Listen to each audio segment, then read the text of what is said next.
শ্রী গুরু জয়। বন্ধুরা, আজকের ভিডিওর বিষয় নিশ্চয়ই থাম্বনেল দেখে বুঝতে পেরে গেছেন। হ্যাঁ বন্ধুরা, আজকের ভিডিওর বিষয় হচ্ছে 25শে ডিসেম্বরকে নিয়ে। 25শে ডিসেম্বর আমরা সবাই জানি যে প্রভু যিশুর জন্মদিন।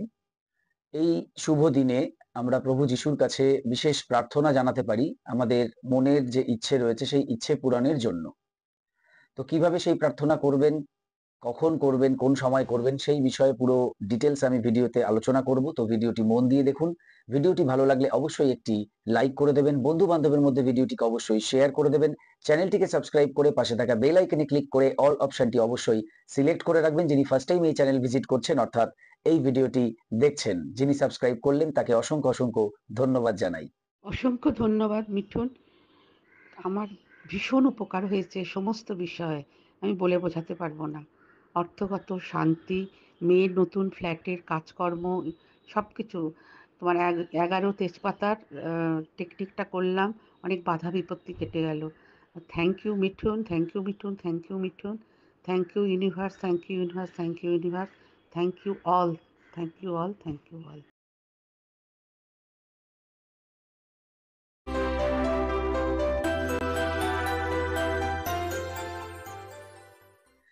নমস্কার দর্শক বন্ধুরা, আপনাদের সকলকে আরো একবার রেইকি বার্তায় স্বাগত জানাচ্ছি। আমি আপনাদের বন্ধু শ্রী মিঠুন রয়, রেইকি গ্র্যান্ড মাস্টার। আপনারা নিশ্চয়ই ভালো আছেন, আমিও খুব ভালো আছি। বন্ধুরা, যেমন বলছিলাম, আজকের যে ভিডিওর বিষয় সেটি হচ্ছে 25শে ডিসেম্বর, অর্থাৎ আগামী যে বুধবার। আমরা সবাই জানি 25শে ডিসেম্বর, এই 25শে ডিসেম্বর প্রভু যিশু তার শুভ জন্মদিন। এটা আমরা ছোটবেলা থেকেই জেনে এসেছি, যদিও এই নিয়ে বিভিন্ন মত দ্বিমত এরকম বিষয় রয়েছে। কোনো মত বলছেন যে এই দিন প্রভু যিশুর জন্মদিন, আবার কোনো মত বলছেন যে এই দিন প্রভু যিশুর জন্মদিন নয়। তো যাই হোক, আমরা এই মত দ্বিমতের মধ্যে যাচ্ছি না।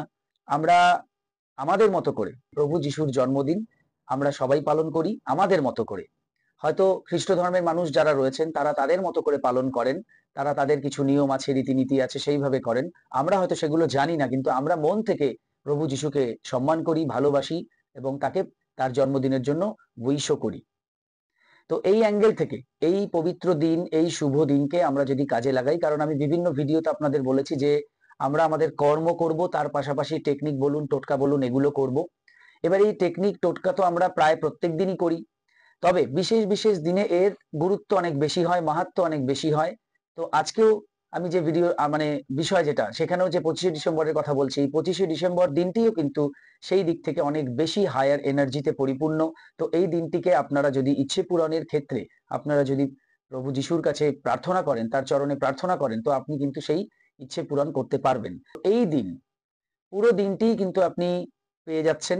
এখানে বিশেষ কোনো তিথি নক্ষত্র দেখতে হবে না। পুরো দিনটির মধ্যে আপনি যে কোনো সময় প্রভু যিশুর কাছে প্রার্থনা করতে পারেন। প্রথমত তাকে তার জন্মদিনের জন্য উইশ করুন, হ্যাপি বার্থডে বলুন, ভালোবাসা জানান আপনার মতো করে, আপনার মনের থেকে যেরকম ভাবে আসছে আপনি সেইভাবে তাকে শ্রদ্ধা জানান। এর জন্য বাধ্যতামূলক নয় যে আপনি একটি ছবি সামনে বসিয়ে একটি মোমবাতি জ্বালিয়েই করবেন। যদি পারেন সেটা করতে পারেন, ঠিক আছে, যে একটি ছবি বাঁধিয়ে রাখলেন বা আপনার ঘরে আছে, আপনি সেখানে একটি মোমবাতি জ্বাললেন, একটা গোলাপ ফুল দিলেন, কি কিছু ফুল দিয়ে একটু সাজালেন, সেখানে একটা ক্যাডবেরি দিলেন, কি একটা কেক রাখলেন, সেগুলো আপনি আপনার মতো করে করতে পারেন, সাজাতে পারেন, আপনার মন যা চাইছে আপনি করতে পারেন। আর যদি আপনি এগুলো করে উঠতে পারছেন না, তো মন থেকে, একদম মন থেকে তার সঙ্গে সংযোগ স্থাপন করুন, তাকে ভালোবাসা জানান, তাকে প্রণাম করুন, তাকে এই শুভ জন্মদিনের উইশ করুন একদম মন থেকে। সেক্ষেত্রে বাহ্যিক এই ব্যাপারগুলোর কিন্তু আর কোনো প্রয়োজন নেই। কেমন? তো এইটা হচ্ছে প্রথম কথা, আপনি তার সঙ্গে সংযোগ স্থাপন করুন। এবার আপনি তাকে উইশ করলেন, করার পর আপনি তার কাছে আপনার ইচ্ছের বিষয়টিকে বলবেন। কিভাবে বলবেন? আপনি তাকে থ্যাংক ইউ দেবেন, যে থ্যাংক ইউ আমার এই ইচ্ছে পূর্ণ করে দেওয়ার জন্য। ঠিক যেভাবে আমরা ইউনিভার্সকে উদ্দেশ্য করে অন্যান্য টেকনিক গুলো করি, যে থ্যাংক ইউ ইউনিভার্স আমার এই ইচ্ছে পূর্ণ করার জন্য, ঠিক এই ক্ষেত্রে আমরা বলবো যে থ্যাংক ইউ জিসাস আমার এই ইচ্ছে পূর্ণ করে দেওয়ার জন্য, বা ধন্যবাদ প্রভু যিশু আমার এই ইচ্ছে পূর্ণ করে দেওয়ার জন্য। এই লাইনটাই আপনারা বারবার বারবার জপ করবেন। কতবার করবেন? আপনি 108 বার করতে পারেন, 10 মিনিট ধরে করতে পারেন, আপনার সময় অনুযায়ী। কেমন? এই এই জায়গাটাই আপনাকে ঠিক মতো করতে হবে। একটা কথাকেই বারবার মনে মনে জপ করতে হবে, যে ধন্যবাদ প্রভু যিশু আমার অমুক ইচ্ছেকে পূর্ণ করার জন্য, বা থ্যাংক ইউ জিসাস আমার এই ইচ্ছেকে পূর্ণ করার জন্য, যেটা আপনার জন্য সুবিধা হয়। এবার বলা ধরুন হয়ে গেল, 10 মিনিট ধরে আপনি বললেন বা 108 বার গুনে গুনে বললেন, বা 10 বার 110 বার বললেন গুনে গুনে, বলার পর আপনি একটুখানি কল্পনা করুন যে প্রভু যিশু আপনাকে আপনার যে ইচ্ছে সেটা পূর্ণ করে দিয়েছেন। প্রভু যিশু আপনার ইচ্ছে পূর্ণ করে দিয়েছেন। এটা আপনি একটু কল্পনা করুন, ভিজুয়ালাইজ করুন। যারা সুন্দরভাবে ভিজুয়ালাইজ করতে পারেন বা মিডিয়াম ভিজুয়ালাইজ করতে পারেন বা অল্প স্বল্প ভিজুয়ালাইজ করতে পারেন, প্রত্যেকেই ভিজুয়ালাইজ করুন, যতটা পারছেন ততটাই করুন। আপনার যে বিষয়ে আপনি তাকে জানিয়েছেন, ধরুন রিলেশনশিপের ব্যাপারে জানিয়েছেন, তাহলে আপনি কল্পনা করুন যে আপনার আর তার সম্পর্ক ঠিক হয়ে গেছে, ভালো হয়ে গেছে। প্রভু যিশু আপনার সেই সম্পর্কে যে সমস্যা ছিল সেটাকে হিল করে দিয়েছে, ঠিক করে দিয়েছে। আপনার যদি আর্থিক কোনো বিষয় থাকে, আপনি কল্পনা করুন যে আপনার সেই আর্থিক সমস্যা ঠিক হয়ে গেছে। আপনার যদি কারো শরীরের বিষয় রয়েছে, অসুস্থতা রয়েছে, তো কল্পনা করুন যে সেই অসুস্থতা তিনি সুস্থ করে দিয়েছেন। আপনার কোনো জায়গা থেকে কোনো কিছু ধরুন আটকে আছে, কোনো কাজ, সেটা ধরুন হচ্ছে না, অনেকভাবে আপনি করে উঠতে পারছেন না, বারবার বাধা পড়ছে বা আটকে রয়েছে, তো সেটা দেখুন ঠিক হয়ে গেছে, সেটা ইজিলি হয়ে গেছে, সেটা কল্পনা করুন। আপনার যে ইচ্ছে রয়েছে আর কি, বিভিন্ন মানুষের বিভিন্ন ইচ্ছে রয়েছে। কারো ধরুন পড়াশোনার কোনো ইচ্ছে রয়েছে, ভালো রেজাল্ট করার, কারো ইন্টারভিউর কোনো ইচ্ছে রয়েছে, কারো বিজনেস ভালো চলার একটা বিষয় রয়েছে। তো এই প্রত্যেকটাই আপনি এখানে কল্পনা করুন, এবং একটা বিষয়কে যদি আপনি করতে পারেন তাহলে সেটা খুব ভালো হয়। যদি আপনার মনে হয় যে আপনি আহ আপনার একটা জায়গায় দুটো করলে ভালো হয়, তো একটা জায়গায় দুটো করবেন, সেটা আপনার উপরে।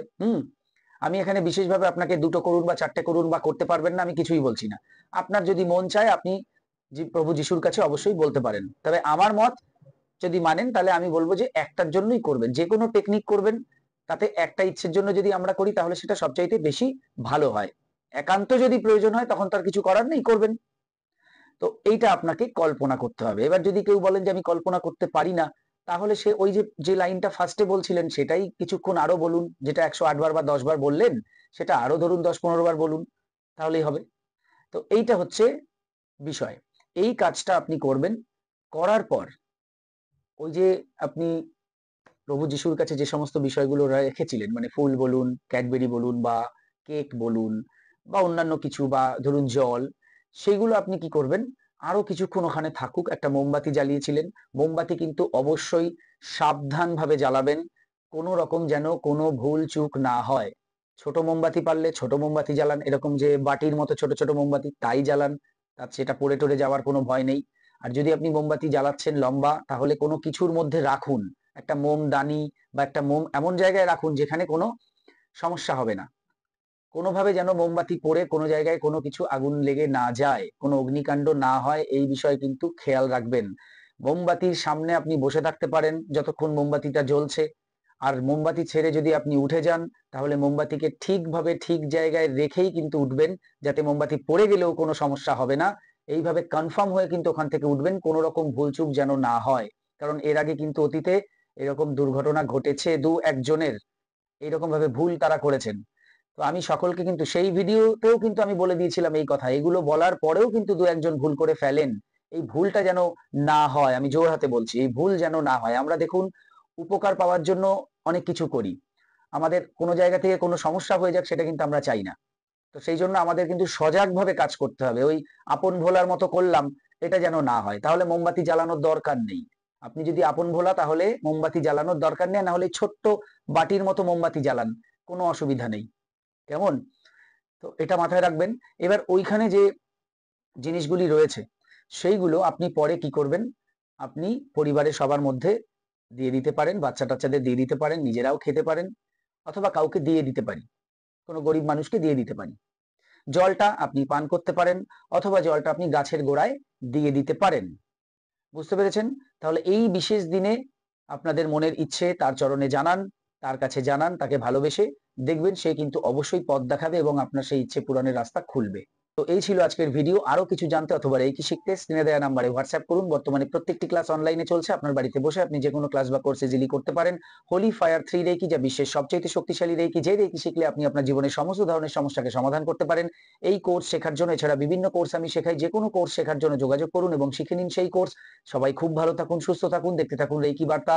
এতক্ষণ ভিডিওটি দেখার জন্য, কথাগুলো শোনার জন্য আপনাদের অসংখ্য অসংখ্য ধন্যবাদ জানাই। আজকে আসছি, নমস্কার।